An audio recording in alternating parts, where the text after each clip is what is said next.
Картина будущего Кыргызстана. Наша страна обладает уникальными преимуществами и возможностями. Кыргызстан делает прорыв практически во многих сферах. Развитая инфраструктура, отели, придорожные кафе, комплексы оборудованы для удобства граждан. Все здания, дома оборудованы технологиями, где используется солнечная и другая энергия. Развитый горный туризм, лыжи, парапланы, рафтинг, дайвинг. Созданы условия для сохранения природы. Нетронутая дикая природа и природные источники. Национальные игры и национальный колорит привлекают туристов по всему миру.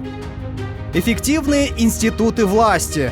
Граждане доверяют власти, так как все делается для удобства человека. Государственные услуги предоставляются легко и в удобном электронном формате. Созданы условия для развития предпринимательства и экспорта. Почти каждая вторая семья производит и платит налоги. Созданы кыргызстанские бренды, узнаваемые по всему миру. Развитое сельское хозяйство. Каждый клочок земли обрабатывается и производится.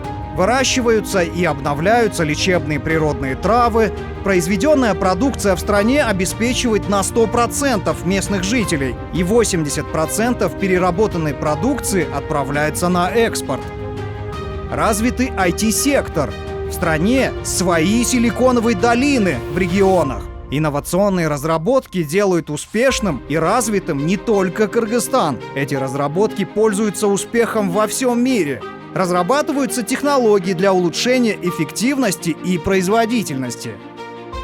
Развитый финансовый сектор. Расширены возможности электронной торговли товаров, валют, криптовалют, ценных бумаг.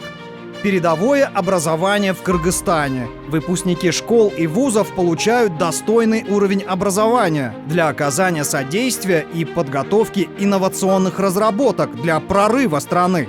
Внутренняя миграция остановлена за счет развития производственных и перерабатывающих предприятий в регионах. Возвращение желающих внешних мигрантов на родину в связи с увеличением рабочих мест и созданием условий в регионах для сельхозпроизводителей, фермеров и тех, кто создает доходоприносящие производства. Кыргызстан получил право на флаг в мировом океане. У страны свои спутники в космосе. Инновационные технологии, экспортный потенциал и IT-мозги помогают сделать прорыв для развития страны. Наша страна становится страной-донором для многих развивающихся государств. Таким мы видим будущее страны.